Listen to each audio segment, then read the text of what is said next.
آقایون عزیز لطفاً التماس زنها رو نکنین، بجاش این چند تا کار رو بکنین. میخواد کات بکنه، التماسش رو نکن، پیگیری نکن. تحقیقات اخیر نشون داده که توی رابطه های دوستی، نامزدی یا پارتنری، منظورم همون رابطه های پیش از ازدواجه، بیشترین آمار کات ها از سمت خانم ها بوده و این خانم بوده که تمایل داشته رابطه تموم بشه. اما همین آمار بعد از ازدواج و در واقع وقتی زن و شوهر هستن برعکس بوده و معمولاً این زن بوده که اگر سوء تفاهمی، مشکلی، کمبودی توی این زندگی بوده بیشتر سعی کرده بساز باشه و رابطه رو بسازه و جلوگیری بکنه از جدایی. اما همونطور که گفتم توی رابطه های پیش از ازدواج رسمی معمولاً اکثر کات ها از سمت خانم ها اعلام شده. حالا به عنوان نکته مهم اول باید با آقایون بگم اون خانومی که تصمیم به کات میگیره به هیچ وجه یک شبه و یهویی این تصمیم رو نگرفته و یه جورایی میشه گفت که تصمیمش قطعی هستش برای این کات کردن.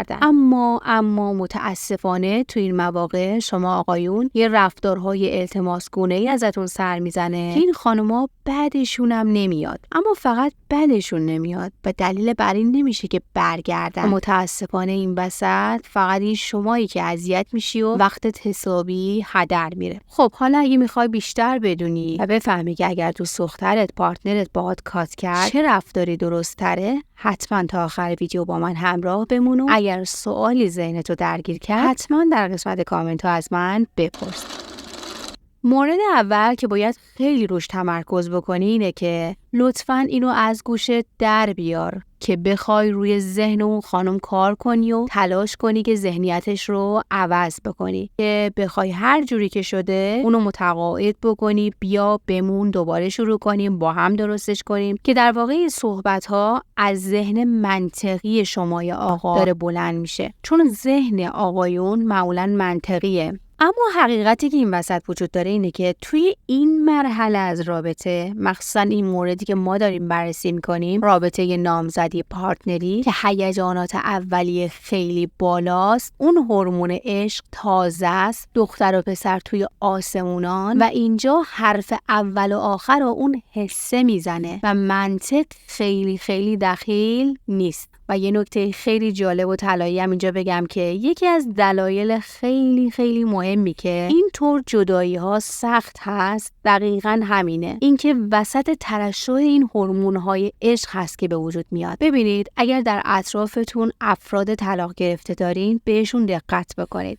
معمولاً افرادی که زندگی کوتاه‌تری داشتن، مثلا بعد از 1-2 سال طلاق گرفتن، اون آسیب و آشفتگی و دلتنگی بعد از طلاق براشون سخت‌تر از اون کسیه که مثلا بعد از 5 سال رابطه جدا شده، چون معمولاً توی 1-2 سال اول اون هورمون‌ها همچنان ترشح میشن، اون ذوق و هیجان جدید رابطه همچنان وجود داره و وقتی وسط این غوغای عشق سوء تفاهمی موردی پیش میاد، عجولانه تصمیم گیری میکنن و به جدایی ختم میشه، یک شوک سنگین میشه برای اون کسی که طرد شده و در واقع یه جورایی این حس جدایی فراموش نشدنی میشه. خب تمام این موارد رو براتون توضیح دادم که بگم توی این مرحله اون ذهن منطقی شمای آقا هیچ کاربردی نداره. کاری که شما باید بکنی اینه که این جدایی رو قبول بکنی، توی حالت تعلیق نذاریش. یعنی چی؟ یعنی مطلق تمومش بکنی، به بهانه‌های مختلف بهش پیام ندی، توی فضای مجازی لایکش نکنی، کامنت نذاری، استوریشو چک نکنی و اینو باید بدونی تا وقتی رد پایی از خودت جا میذاری مطمئن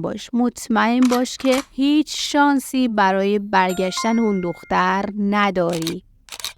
حقیقت اینه که متاسفانه خوشبختانه نمیدونم چی بگم، این ذات خانماست. اونا این تعقیب و گریز شما رو ذاتاً دوست دارن، اما متاسفانه باز هم در نهایت به نفع شما نیست. اون شما رو ریجکت کرده اما شما هی پیگیریش میکنی و این یک امتیازه براش و در واقع به کاری که کرده داره مطمئن ترش میکنه، اما با این تفاوت که هم شما رو پس داده و هم هنوز شما رو برای خودش داره و شما میشی زاپاسش. آخه خودت بهش سیگنال اینو داری میدی که هر لحظه میتونه به شما برگرده. پس اگه ذره‌ای هم دو به شک باشه و ته دلش گاهن با خودش گفته باشه که یه فرصت دیگه به رابطه بدم و برگردم، شما این فرصت رو بهش دادین، منتها فقط یک ساپاس هستین و ممکنه در این فاصله اون دختر به تجربه روابط دیگه هم بپردازه که توی این مواقع متاسفانه آقایونی رو هم داریم که این شرایط رو کاملا میپذیرن و از اون دختر میخوان که در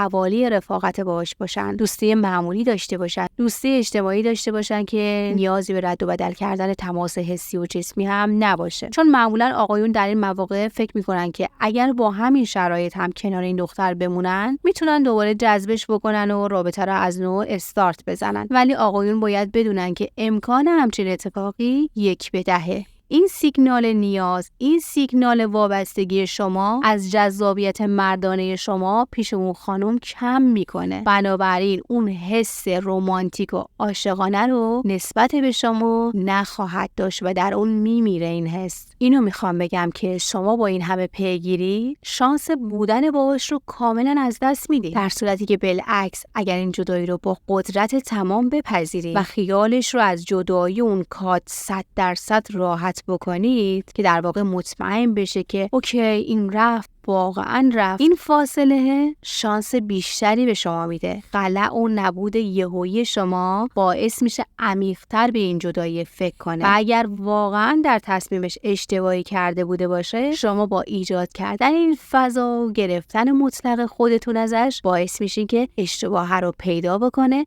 و به خودش فرصت دوباره فکر کردن بده که اگر به این نتیجه برسه که اشتباه کرده، دوباره خودش به شما برمیگرده. اما اگر مسئله جدی‌تر هست و واقعا کمبود و کاستی از شما بوده و نیاز به رشد در شما وجود داشته باشه که خب قطعاً این اتفاق بعد از رشد کردن شما میفته. پس نتیجه این شد که اگر همچین اتفاقی افتاد، با قدرت جدایی رو بپذیر و به هیچ وجه سیگنال نیازمندی نفرست و جدایی رو مطلق تمومش بکن، بلاک کامل، ردی ازش توی فضای مجازی نباشه برات. بعد از این کات کامل حالا باید یه کارایی بکنی.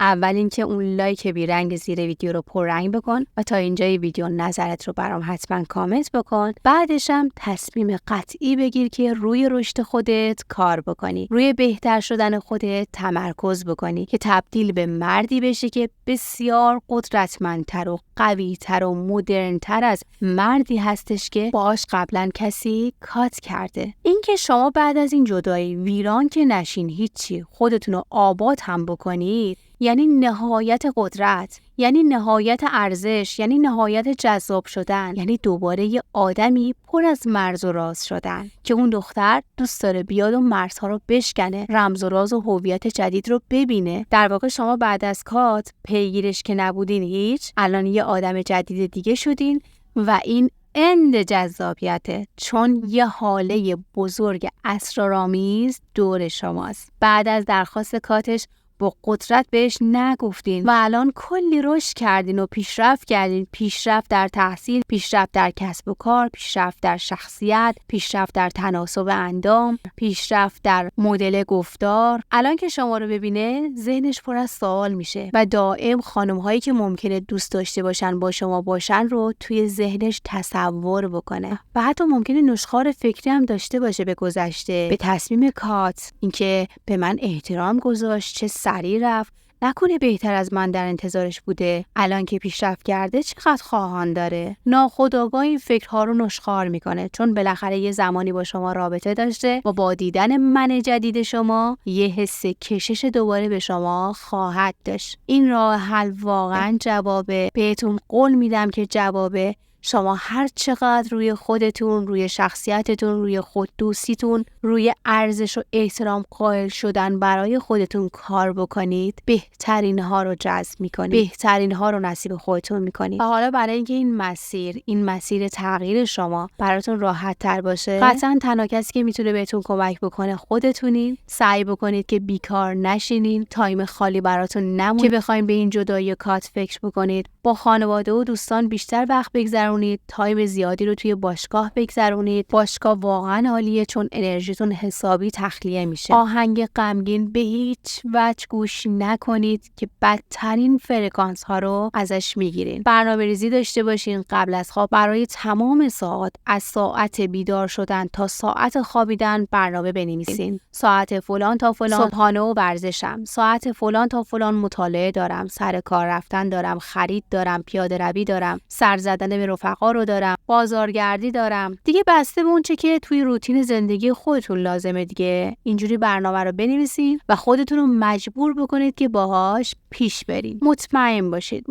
باشید که یه چند روزی که تایمتون رو اینطوری پر بکنید، از اون شدت غم و جدایی و ناراحتی اولیه براتون کم میشه و اینطوری با انگیزه و با انرژی بالاتری به سوی اهداف و رشدی که باید میرین. امیدوارم که بهترین و قشنگترین عشقی که لایقش هستین نصیبتون بشه و آرامش مطلق رو توی رابطتون تجربه بکنید. مرسی که تا آخر ویدیو با من همراه بودین. ویدیوهای پیشنهادی اینجا رو هم چک بکنید که مربوط به همین موضوع هستش و اطلاعاتتون رو تکمیل تر میکنه. کلیک بکنید و تا آخر نگاه بکنید و اینجا ازتون میخوام که اگر همچین تجربه‌ای داشتین حتما توی کامنت ها بگین و بیاین با هم در موردش صحبت بکنید. پس منتظر کامنت های قشنگتون هستم. دوستتون دارم و امیدوارم که توی ویدیو بعدی هم ببینمتون.